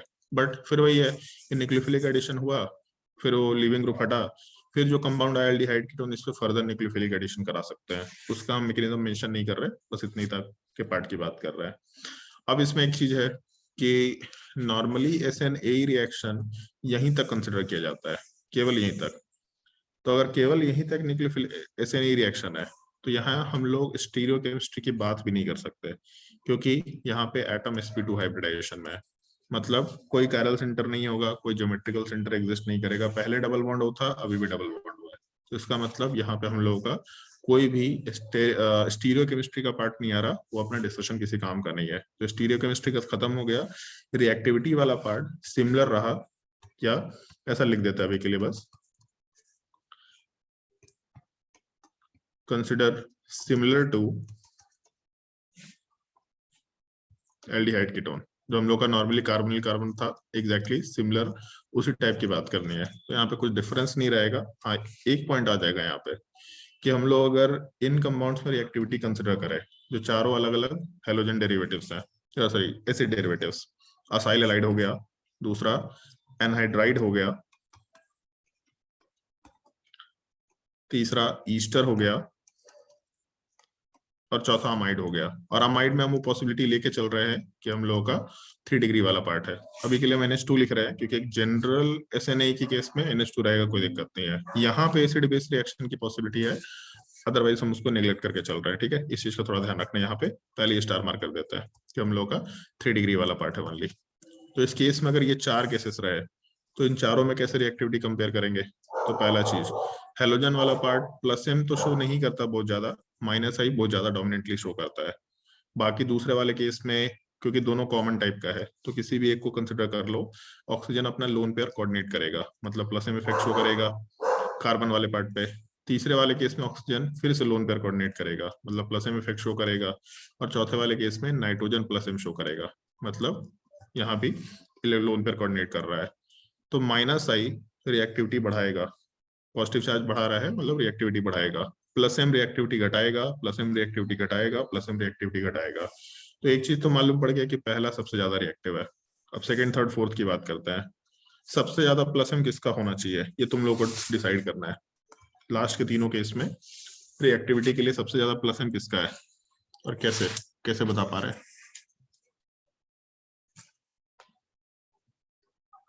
अर्पित बताओ।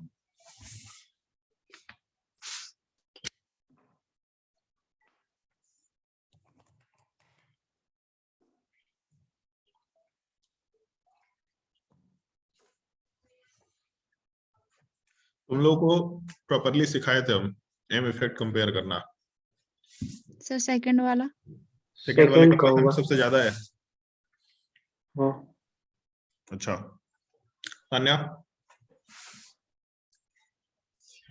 सेकंड वाला। सेकंड वाले का प्लस एम सबसे ज्यादा है। फोर्थ वाला। फोर्थ वाले का प्लस एम सबसे ज्यादा है। साहिल, थर्ड वाला। थर्ड वाला कुछ नया ही लेकर के आ गया। अब एक तो तुम लोग को ऐसा ही समझ में आ जाना चाहिए कि थर्ड वाला बीच में रखा हुआ है। तुम लोग का दिमाग काम नहीं करता है।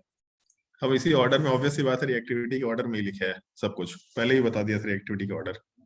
तो उल्टा भी सोच सकते हैं कि सर लिख तो दिए हैं इस ऑर्डर में, रिएक्टिविटी पहले ही बता चुके हैं कि रिएक्टिविटी वाला पार्ट थर्ड का फोर्थ का इस ऑर्डर में है, पहले ही मेंशन कर दिए थे कि असाइल लाइट सबसे ज्यादा रिएक्टिव, फिर एनाटाइट, फिर इस तरफ।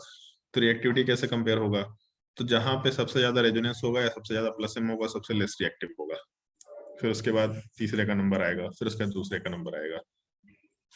कंपेयर करना बताया तुम लोग बहुत अच्छे से। एक तो नाइट्रोजन ऑक्सीजन की बात करेंगे तो नाइट्रोजन ज्यादा प्लस एम शो करेगा, लोन पेयर धनिया की टेंडेंसी ज्यादा है क्योंकि लेस इलेक्ट्रोनेगेटिव एटम है, ठीक है।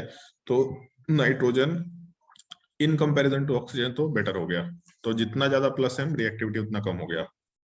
सेकेंड और थर्ड की बात करेंगे तो ऑक्सीजन का लोन पेयर एक तरफ जा रहा, ऑक्सीजन का लोन पेयर एक तरफ जा रहा, दूसरे तरफ भी जा रहा, तो हम लोग को इसके ऊपर प्लस एम से मतलब है कि इस कार्बोनिल कार्बन के ऊपर कितना ज्यादा प्लस एम मिल रहा। तो हम लोगों का जो दोनों ग्रुप है, एक तरफ ओ आर ग्रुप है और एक तरफ ये ग्रुप है, इन दोनों में ज्यादा प्लस एम कौन शो कर रहा है, तो ओ आर ग्रुप ज्यादा प्लस एम शो करेगा क्योंकि एक ही लोन पेयर को एक ही जगह जाना है। यहाँ पे एक ही लोन पेयर को दो जगह जाना है, मतलब लोअर प्लस एम। अगर लोअर प्लस एम इसका मतलब ज्यादा रिएक्टिविटी, तो हम लोग का ये ऑर्डर ऑफ रिएक्टिविटी निकल के आएगा, जो अपने को ध्यान भी रखना है। ये पहले वाले केस में तो प्लस एम हो सकता था बट उसका नंबर बहुत कम होता है, माइनस आई ज्यादा डोमिनेटिंग इफेक्ट होता है, मतलब इलेक्ट्रॉन विड्राइंग कैरेक्टर हाइयर होता है हैलोजन में as compare to electron donation. तो इसीलिए इस केस में हम लोग का रिएक्टिविटी सबसे हाईएस्ट निकल के आएगा। इनफैक्ट ऊपर जो हम पॉइंट लिखे थे कि न्यूक्लियोफिलिक एडिशन का जो रिएक्टिविटी होता है, जो रेट होता है, that is higher than SNA। This holds true for every cases except हम लोगों का असाइल हैलाइड वाला पार्ट।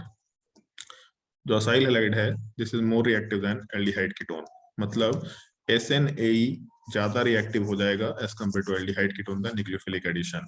तो ये एक छोटा सा पॉइंट अपने को ध्यान रखने का है, क्योंकि यहाँ पे हम लोगों का स्टेरिक हिंड्रेंस का फैक्टर तो आता है बट साथ ही साथ हम लोग के स्ट्रॉन्ग माइनस आई का भी फैक्टर आता है। तो अगर हम लोग का असाइल हैलाइड दिया और एल्डिहाइड कीटोन दिया, जैसे इन जनरल अगर एल्डिहाइड कीटोन दिया और एसिड डेरिवेटिव दिया, तो पहले एल्डिहाइड कीटोन पर रिएक्शन होगा क्योंकि न्यूक्लियोफिलिक एडिशन का रेट ज्यादा होता है। बट अगर असाइल हैलाइड दिया with respect to aldehyde ketone, तो पहले असाइल हैलाइड पे रिएक्शन होगा, तब जाकर के हम लोग एल्डिहाइड कीटोन वाले पार्ट पे रिएक्शन पुटअप करेंगे। तो इस छोटे से पॉइंट का थोड़ा ध्यान रखने का है, इसको मिस नहीं कर सकते, कुछ भी हो जाए इस पॉइंट को मिस नहीं कर सकते, ये बहुत इंपॉर्टेंट पॉइंट है तुम लोग के लिए, ध्यान रखने का है। और थोड़ा जीओसी वाले पार्ट को स्ट्रांगली देखो, ऐसे आलसीपंथी के जैसा मत देखो। ये हम लोग रिएक्टिविटी का ऑर्डर है जो अपने को मालूम सर है। ये वाला ऑर्डर कैसे लिखे, न्यूक्लियोफिलिक एडिशन SNA वाला, सर जो सेकंड लास्ट लाइन लिखा? ये पार्ट यस सर। कुछ तो खुद से सोच सकते हैं। जो हम लोग को ऊपर का कंसिडरेशन था, तीनों रिएक्टिविटी का कंसिडरेशन लिखे थे ना, यहाँ पे कहाँ गया ये पार्ट, इससे भी कुछ सोच सकते हैं ना,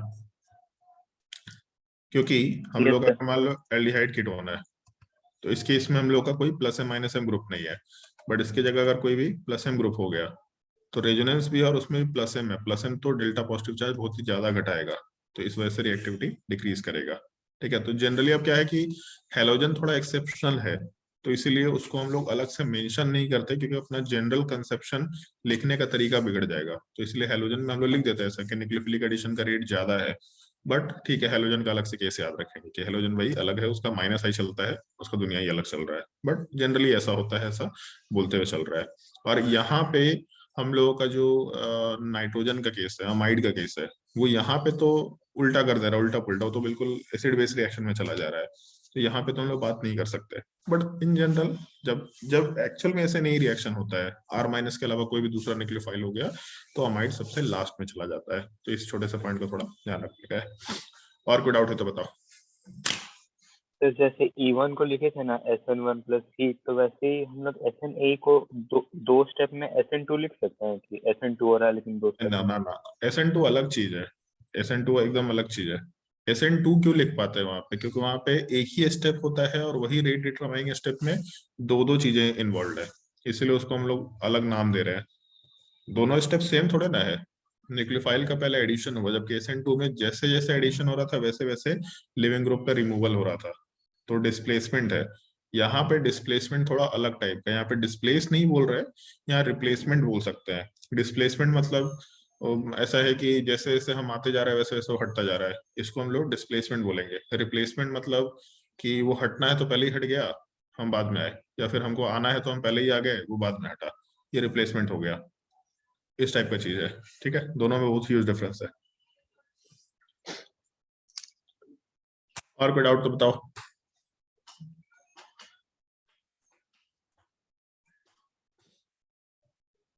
बाकी सवाल बहुत ही स्ट्रेट फॉरवर्ड इसमें भी। इसमें बस ध्यान ये चीज का रखना है कि हम लोगों का 1 मोल का कंजम्पशन हो रहा है कि 2 मोल का कंजम्पशन हो रहा है। जैसे मान लो कि अगर ऐसा सवाल दे रखा पीएच के साथ सी डबल बॉन्ड हो Cl, और सवाल में ऐसा दे रखा कि हम लोग रिएक्शन करा रहे हैं CH3 MgBr के साथ, एक मिनट, CH3 MgBr के साथ 1 मोल। तो जब 1 मोल रिएक्शन कराएंगे तब तो बहुत सिंपल सा चीज है, CH3 गया, Cl हटा दो, सोचना ही नहीं है। तो प्रोडक्ट में पीएच के साथ सी डबल बॉन्ड हो, क्लोरीन के जगह पे CH3 आ गया। बट अगर 2 मोल दे रखा, 2 मोल वाले पार्ट में पीएच के साथ सी डबल बॉन्ड हो और Cl, और इस यहाँ पे CH3 MgBr वाले पार्ट में हम लोग 2 मोल लेकर के चल रहे हैं। जब 2 मोल लेकर के चलेंगे तब इस केस में फिर हम लोगों का दूसरे स्टेप में एसिडिफिकेशन नॉर्मली दे रखा होगा, नहीं दिया तो उसके पीछे कुछ ना कुछ रीजन होगा। इन जनरल मान लिया जाता है कि एसिडिफिकेशन है, हम लोग अगर लिखेंगे नॉर्मल लैंग्वेज में तो एसिडिफिकेशन बाय डिफॉल्ट ले लेना। बट ऐसा जरूरी नहीं है कि जब एग्जाम में आएगा सवाल, स्पेशली जेईई एडवांस में अगर आया, अगर यहाँ H+ नहीं दिया है मतलब नहीं मान के चलना है, दिया होगा तभी मान के चलेंगे, अपना खुद से दिमाग लगा के काम मत करना। तो पहले ये ऐड होगा, Cl हटेगा, फिर वापस एक और CH3 ऐड होगा। तो प्रोडक्ट बनाते वक्त पीएच के साथ पहले जब हम लोग का Cl हटा तो यहाँ पे CH3 ऐड हो गया, बट डबल बॉन्ड ऑक्सीजन था। फिर उसके बाद न्यूक्लियोफिलिक एडिशन, तो जब न्यूक्लियोफिलिक एडिशन होगा इसका मतलब हम लोगों का CH3 का एडिशन होगा, और जो डबल बॉन्ड ऑक्सीजन उसको OH में कन्वर्ट कर देना है, ये हम लोग का प्रोडक्ट बनेगा। अब इसमें 2-3 चीजें हैं जो अपने को ध्यान रखना है। रेट्रोसिंथेसिस यहाँ से बहुत अच्छे तरीके से शुरू हो सकता है। जैसे तुम लोग एक चीज सोच के देखो, अगर एल्डिहाइड कीटोन है तो एल्डिहाइड कीटोन में प्रोडक्ट क्या बनता है। तो जैसे हम लोग का अगर मान लो फॉर्मल्डिहाइड था और इसमें ग्रिग्नार्ड एजेंट का रिएक्शन करा है, तो हम लोगों का कोई भी एक कार्बन ऐड हो गया और ऑक्सीजन वाले पार्ट को OH में कन्वर्ट किया। तो जब हम लोग का फॉर्मल्डिहाइड था तब उस केस में हम लोग को प्रोडक्ट क्या मिला, 1 डिग्री अल्कोहल। जब हम लोगों का नॉर्मल एल्डिहाइड होता फॉर्मल्डिहाइड के अलावा, और इसका रिएक्शन हम लोग ग्रिग्नार्ड एजेंट के साथ कराते, तो क्या प्रोडक्ट बनता, तो हम लोगों का एक हाइड्रोजन रहता, एक कार्बन चेन अटैच होता, OH। अभी भी अल्कोहल बन रहा है बट इस बार हम लोग का 2 डिग्री अल्कोहल बन रहा है। और अगर हम लोग एल्डिहाइड के जगह पे अगर कीटोन ले लें और इसमें ग्रिग्नार्ड एजेंट का रिएक्शन कराए, तो प्रोडक्ट वाले पार्ट में 2 कार्बन पहले से है, तीसरा कार्बन ऐड होगा और OH ग्रुप, मतलब 3 डिग्री अल्कोहल। तो एक रेट्रोसिंथेसिस यूज कर सकते हैं। ये एक अननोन कंपाउंड है जो कि कुछ किया, ग्रिग्नार्ड एजेंट के साथ रिएक्शन किया और प्रोडक्ट में 1 डिग्री अल्कोहल बना। तो अननोन कंपाउंड फाइंड करो, ऑब्वियसली बात है फॉर्मल्डिहाइड होगा, ऐसा सोच सकते हैं। कोई अननोन कंपाउंड है, वो किसी एल्डिहाइड के साथ कंबाइन, मतलब कोई अननोन कंपाउंड ग्रिग्नार्ड एजेंट के साथ कंबाइन किया और 2 डिग्री अल्कोहल का फॉर्मेशन कराया, तो सीधा गेस कर सकते हैं कि हम लोगों का एल्डिहाइड वाला पार्ट एग्जिस्ट कर रहा है। सिमिलरली हम लोग कीटोन की बात कर सकते हैं।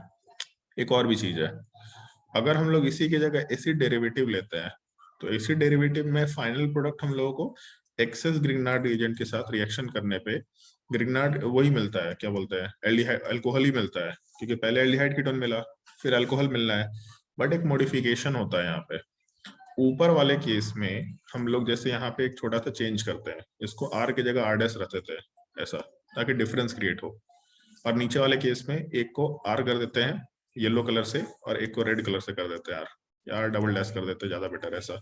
तो प्रोडक्ट वाले पार्ट में भी हम लोगों को R" और एक R' मिलेगा, ऐसा मेंशन कर दिया। तो बेसिकली यहाँ पे जब ग्रिग्नार्ड एजेंट ऐड हुआ तो यूनिक कार्बन ऐड हुआ, रिपीटिशन नहीं हुआ। बट अगर हम लोग एसिड डेरिवेटिव में ग्रिग्नार्ड एजेंट का एडिशन करते हैं, तो प्रोडक्ट बनाते वक्त हम लोगों को HC के साथ डबल बॉन्ड O मिला, पहले न्यूक्लियोफाइल हटा और एक ग्रिग्नार्ड एजेंट ऐड हुआ, फिर डबल बॉन्ड ऑक्सीजन हटा, OH ऐड हुआ और एक और ग्रिग्नार्ड एजेंट ऐड हुआ। बट यहाँ पे हम लोगों के ग्रिग्नार्ड एजेंट की तरफ से जो कार्बन चेन है उसका रिपीटिशन हुआ। मतलब अगर अल्कोहल बनते वक्त, जनरली बोल रहे हैं, ऐसा कोई स्टेटमेंट फिक्स्ड नहीं है, बट जनरली अगर अल्कोहल बनाते वक्त कोई एक अननोन कंपाउंड रिएक्शन किया है और प्रोडक्ट में 2 कार्बोनिल कार्बन से अटैच्ड रिपीटेड मोड में है, इसका मतलब मैक्सिमम चांसेस है कि वो ग्रिग्नार्ड एजेंट की तरफ से आया होगा और जो हम लोगों का एसिड डेरिवेटिव है वो दूसरा अननोन कंपाउंड रहा होगा। एल्डिहाइड में भी हो सकता है, ऑब्वियसली बात है कि यहाँ पे जो हम लोग आर डैश लेके चल रहे थे ये आर डैश आर के बराबर हो जाए तो एल्डिहाइड भी सेम हो जाएगा।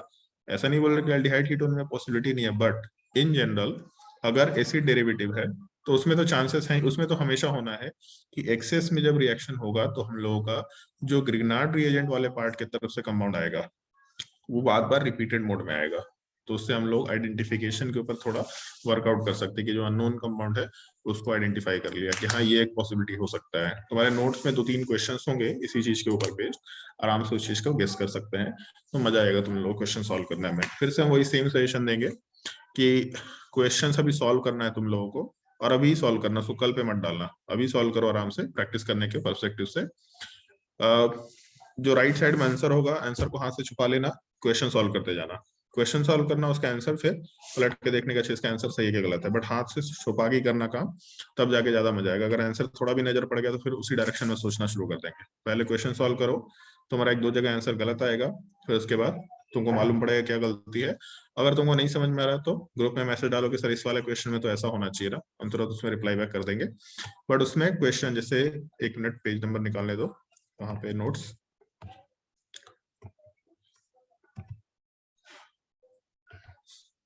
इसके बाद बस SN2 रिएक्शन बचता है। SN2 रिएक्शन के अलावा कुछ कॉमन रिएक्शन चलेंगे। कॉमन रिएक्शन है जिनकी हम लोग का वो सब रिएक्शन ऐसा है जो मतलब कॉमन नहीं बोल सकते, कुछ यूनिक रिएक्शन, सब अदर्स रिएक्शन, CO2 के साथ रिएक्शन, SO2 के साथ रिएक्शन, O2 के साथ रिएक्शन, वो सब कुछ ऐसे रिएक्शन है जो हम लोग को अलग से पढ़ना है, उसके बारे में हम लोग अलग से जानेंगे। बाकी तुम लोग नोट्स में जैसे ये जो टॉपिक दे रखा है न्यूक्लियोफिलिक एडिशन, तो इसमें सारे पॉइंट्स पढ़ते जाओ, सारे पॉइंट्स मैंने लिखवा दिए हैं, और सारे पॉइंट्स पढ़ने के बाद यहाँ जैसे रिएक्टिविटी का जो ऑर्डर वगैरह सब है ये सब चीज एक बार देख लो एज अ नोट्स। उसके बाद फिर क्वेश्चंस वाले पार्ट होंगे, find the product in the following reaction, तो उसके इसमें क्वेश्चंस के हिसाब से देखते जाओ क्या होगा, आंसर छुपा के रखना ज्यादा बेटर है, और क्वेश्चंस प्रैक्टिस करते जाओ। सेकंड नंबर क्वेश्चन तो हम लोगों को नोट्स में ही करा दिया, अभी एग्जैक्टली सेम ही क्वेश्चन दिख रहा है, तो ये सारे क्वेश्चंस प्रैक्टिस करके देखो, अगर कहीं कोई डाउट होगा तो आराम से उसे पूछ लेंगे। फिर उसके बाद SNA reaction, SNTH reaction, similarly इसके भी क्वेश्चन सॉल्व करने हैं, ट्राई करके देखो इतने क्वेश्चंस को। इतने क्वेश्चंस ट्राई करने के बाद, और इसमें कुछ अच्छे अच्छे क्वेश्चंस भी है, रिंग ओपन करने वाला स्ट्रक्चर या कुछ और, इन सब क्वेश्चंस के बाद फिर हम लोग का SN2 का नंबर होगा। SN2 में कुछ बताना नहीं है हमको, SN2 में हमको केवल एक रिएक्शन बताना है तुम लोगों को, वो एक रिएक्शन के बाद मेरा काम खत्म है। SN2 में तुम लोगों को पहले से सब कुछ मालूम है, तो एक रिएक्शन बताएंगे, और उसके बाद जब हम लोग इपॉक्साइड के साथ रिएक्शन बताएंगे तब वहां पे 1-2 पॉइंट्स का हम लोग फर्दर डिस्कशन करेंगे, अदरवाइज फिर हम लोगों को ज्यादा कुछ उसमें नहीं करना है डिस्कशन में। तो SN2 वाला पार्ट में कुछ क्वेश्चन है, उन सब चीजों का हम लोग डिस्कशन करेंगे और आराम से। अभी पहले तुम लोग SNA और न्यूक्लियोफिलिक एडिशन इन दोनों का क्वेश्चन सॉल्व करो, और उसके बाद फिर ये सब नेक्स्ट क्लास में आराम से हम लोग डिस्कस करेंगे। जिसको जो कुछ भी डाउट होगा वो सब पूछेगा, नेक्स्ट क्लास में ये पूरा टॉपिक कवर हो जाएगा, इससे ज्यादा कुछ कवर करने को है नहीं इसमें, केवल क्वेश्चन ही क्वेश्चन है। तो हमको लगता है कि 5-6 पेज और होगा SN2 के अलावा जो बताने का है, मोस्टली क्वेश्चंस के फॉर्मेट में है, 3-4-5 रिएक्शंस हैं, बाकी मोस्टली क्वेश्चंस के फॉर्मेट में है। इसके बाद हम लोग एरोमेटिक कंपाउंड का डिस्कशन शुरू कर सकते हैं, और नहीं तो एरोमेटिक कंपाउंड, हाँ ठीक है, पहले हम एरोमेटिक कंपाउंड ही कर लेंगे क्योंकि हम लोग का मैकेनिज्म का बहुत बड़ा पोर्शन इसमें कवर हो जाएगा, तो इसके बाद हम लोग आराम से एरोमेटिक कंपाउंड कवर करेंगे। लेकिन तब तक के लिए तुम लोगों के पास कुछ होमवर्क है, उनको नोट करना है, बुकलेट में होमवर्क है, उन सबको नोट करते जाओ फटाफट। सर कल टेस्ट है क्या फिजिक्स का? ये विशाल से ग्रुप में विशाल सर डिस्कस कर रहे होंगे, विशाल सर से बात कर लो, होगा शायद, टेस्ट तो चल ही रहा है, टेस्ट तो खूब चलेगा तुम लोगों का, दो आराम से टेस्ट दो यार, जितना प्रैक्टिस करो उतना बेटर है। मतलब देखो होता क्या है ना कि लोगों को लगता है कि इतना टेस्ट का क्या फायदा है, बट जब आप एक ही क्वेश्चंस को बार बार करते हैं ना तब आपको मालूम पड़ता है कि अच्छा ये बार बार गलती करते रहे।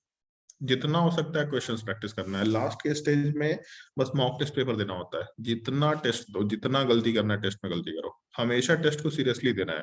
ये नहीं कि अच्छा ठीक है टेस्ट ही है इसमें क्या ही है, ऐसे ही देते हैं। जो भी टेस्ट है बहुत सीरियसली देना है, एकदम बिल्कुल प्रॉपर वे में, जिनकी जैसे एक फाइनल एग्जाम में टेस्ट देते हैं उतना सीरियसनेस के साथ। अगर एकदम सीरियसनेस के साथ टेस्ट देंगे तब जो गलती होगा उसमें फिर बहुत दुख होता है कि यार ऐसी गलती कैसे हो गया, और जब दुख होता है तभी जाकर के आदमी फिर अपने आप को थोड़ा पुश करता है कि नहीं थोड़ा और मेहनत करना है। अगर लाइटली टेस्ट देंगे ना कि ठीक है टेस्ट ही तो है ना, दे देते हैं ऐसे ही टाइम पास के लिए टेस्ट देंगे, कोई फायदा नहीं उस टेस्ट को देने का।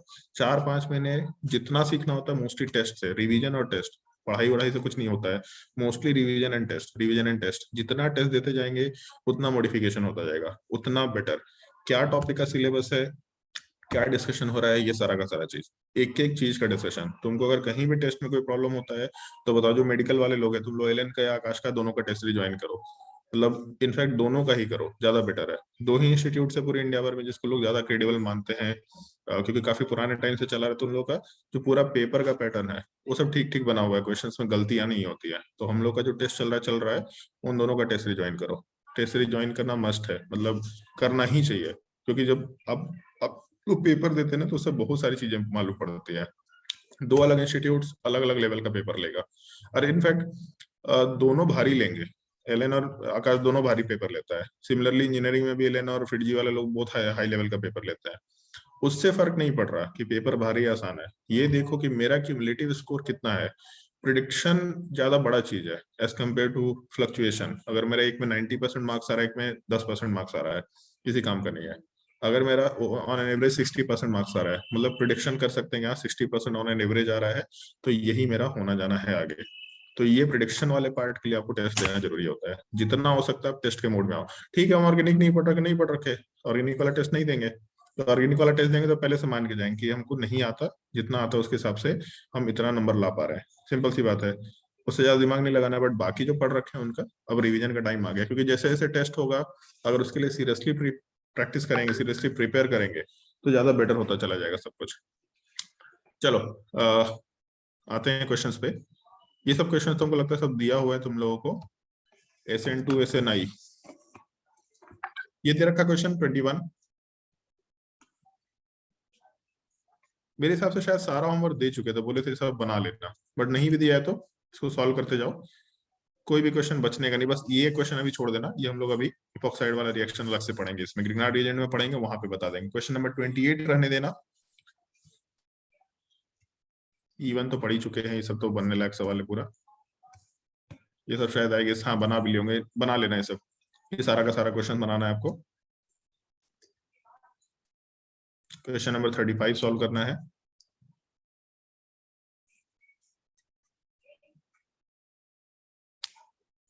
थर्टी 39, 40, 41। अब इसको सॉल्व कर सकते हैं पूरा। 42, 43, 44, 45, 46, 47,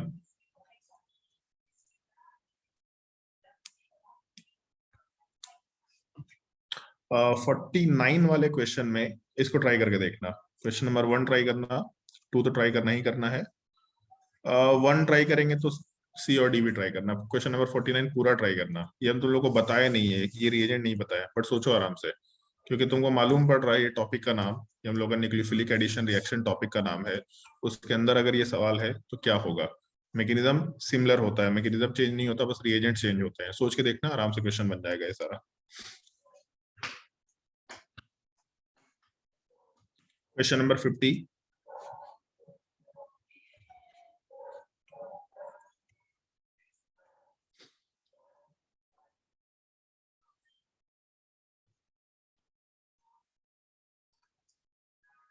$53,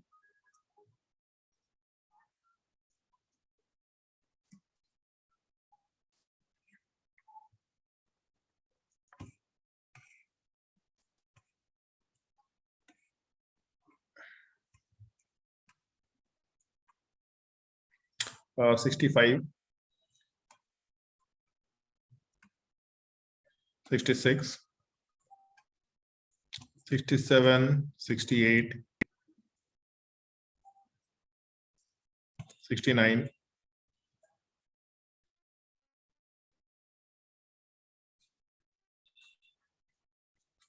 70,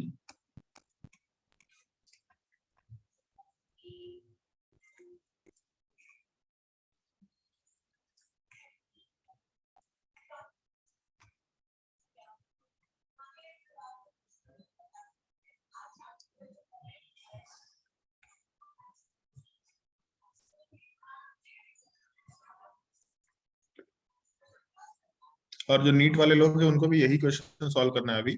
इसके बाद फिर तुम लोग का बुकलेट का अलग से चलेगा क्वेश्चन। जब इधर इन लोग को कुछ कुछ भारी भारी असाइनमेंट्स मिलेगा तो अपना तुम लोग बुकलेट का क्वेश्चन सॉल्व करना, बुकलेट और सिंगेज का जो A to Z केमिस्ट्री बोल रखे हैं बस उसके क्वेश्चन सॉल्व करना। 35, 36, 37, 38,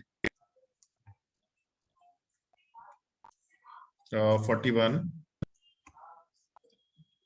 44, 45, 46, 47, 48,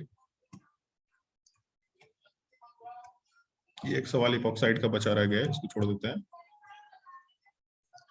50, ये सब होमवर्क नहीं दिया है क्या? 50, 51, 52, 53, ये सब तो बाय डिफॉल्ट होना चाहिए। 54, 57, 58, 59, 60, 61, 62, 63, 64, 65, 66, 67, 68, 69। ठीक है, इतने क्वेश्चंस प्रैक्टिस करो, इससे पुराने कुछ टॉपिक्स का भी रिवीजन हो जाएगा, SN1, SN2, E1, E2, उन सब का भी रिवीजन हो जाएगा। और फिर उसके बाद इसमें जो ग्रिग्नार्ड रीजन के सवाल है ये हम लोग नेक्स्ट क्लास में देंगे। ऑल्दो ये सब ग्रिग्नार्ड रीजन का सवाल ही दिख रहा है, ये CH3MgX, बट ये सब नेक्स्ट क्लास में दे देंगे तो ज्यादा बेटर है, ऐसा थोड़ा बहुत प्रैक्टिस चलता जाएगा। न्यूक्लियोफिलिक एडिशन रिएक्शन भी नेक्स्ट क्लास में दे तो ज्यादा बेटर है। ठीक है, ऑल्दो न्यूक्लियोफिलिक एडिशन रिएक्शन के रिएक्शंस बता दे क्या? नहीं, ठीक है, सब वहीं पे बताएंगे। एल्डिहाइड कीटोन टॉपिक जब लिखाएंगे तो वहीं पे बता देंगे। चलो ठीक है, नेक्स्ट क्लास में कंटिन्यू करते हैं। कल के क्लास का शेड्यूल हम बता देंगे, तुम लोग ग्रुप में थोड़ा एक्टिव रहना तुम लोग, ठीक है? कोई डाउट है अगर किसी? कल ही होगा। मोस्ट प्रॉब्ली कल रखेंगे क्लास, कल ही रखेंगे। कोई डाउट है तो बताओ। हम चाह रहे हैं कि सर MS चौहान सॉल्व करना शुरू कर सकते हैं। MS चौहान सॉल्व करना शुरू कर हाइड्रोकार्बन हो सकते हैं। चैप्टर हाइड्रोकार्बन मत करना है MS चौहान में भी। हाइड्रोकार्बन एक्चुअल में ना हर एक टॉपिक का कॉम्बिनेशन है। हाइड्रोकार्बन का प्रिपरेशन कहीं से भी हो सकता है, डीकार्बोक्सिलेशन में भी होता है, डिहाइड्रेशन में भी होता है, ऑक्सीडेशन का भी रिएक्शन होता है, उधर रिडक्शन का भी रिएक्शन होता है। तो हाइड्रोकार्बन अभी मत करो, हाइड्रोकार्बन सबसे लास्ट में करना। और MS चौहान में और भी ज्यादा मिसलेनियस क्वेश्चन दिया हुआ है, तो जब सब टॉपिक खत्म हो जाएगा तब हाइड्रोकार्बन करना। अगर उधर तुमको करना ही है तो सब्स्टिट्यूशन कर सकते हैं, अल्काइल हाइड के reaction SN1, SN2, E1, E2, उन सब टॉपिक्स को कर सकते हैं। NGP का 3-4 रिएक्शन है, तुम लोगों से बनेगा तो अच्छी बात है, नहीं बनेगा तो भी कोई दिक्कत नहीं है, डाउट पूछ लेना, हम बता देंगे कि NGP का रिएक्शन है, उसको अभी के लिए छोड़ देना। बाकी अल्काइल हाइड पूरा कर सकते हैं। और नेक्स्ट क्लास में जैसे ही हम लोग का ग्रिग्नार्ड रीजन खत्म हो जाएगा तो फिर ग्रिग्नार्ड रीजन के सारे रिएक्शंस एक ही बार में, उसमें शायद से 40, 45 या 50 क्वेश्चंस कुछ हैं, वो सारे क्वेश्चंस तुम लोग को सॉल्व करना है। मजेदार क्वेश्चंस होंगे, सॉल्व करके मजा भी आएगा। फिर जब हम बोलेंगे तब उसमें हाइड्रोकार्बन के रिएक्शन सॉल्व करना। हाइड्रोकार्बन करने के लिए सब कुछ पढ़ा होना चाहिए, ऑलमोस्ट ऑक्सीडेशन रिडक्शन वगैरह सब कुछ पढ़ा होना चाहिए। तो हाइड्रोकार्बन अभी सॉल्व नहीं करने का इसमें। और कोई डाउट कुछ पूछना है तो बताओ। सर आपके हिसाब से KPI अब कब होगा?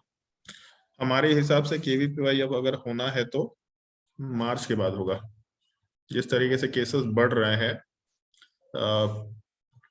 फरवरी मिड तक जाएगा अभी, हालत खराब होता हुआ। अभी तो 1.5 लाख केस आया है। कल कितना केस था? कल ही था ना शायद से, कल या आज 159 आया, 1.59। तो अभी तो इंडिया में 10 लाख 12 लाख केस जाएगा ही जाएगा, बहुत नॉर्मल सा चीज है। तो अभी से लेके फरवरी तो खत्म ही है। फरवरी के बाद जो पीक बढ़ा है वो घटते घटते भी 15-20 दिन निकल जाएगा। फिर उसके बाद सब कुछ करते करते सोचते समझते फिर मतलब मार्च निकलेगा।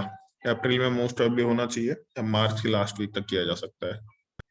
सारे एग्जाम्स एक लाइन से होंगे और हो सकता है कि कैंसिल ही कर दे। और कैंसिल तो नहीं कर सकते KVPY, क्योंकि IISc में भी एडमिशन होना है, तो कैंसिल तो नहीं कर सकते। कराना तो होगा एग्जाम, मोस्ट प्रॉब्ली फिर मार्च वार्च में ही होगा, मार्च अप्रैल इस टाइप से ही एग्जाम होगा। बट एक लाइन से लगातार एग्जाम्स होंगे उस टाइम पे। बट अच्छा है, तुम लोग के लिए अच्छा अपॉर्चुनिटी है ये, तुम लोग के पास रिवीजन वगैरह का प्रॉपर टाइम था।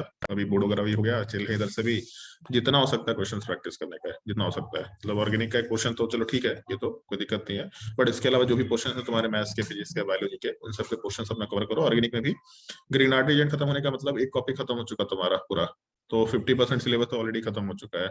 नेम रिएक्शन को अगर छोड़ दे तो उसके अलावा फिर तुम लोगों का जो रिमेनिंग पोर्शन है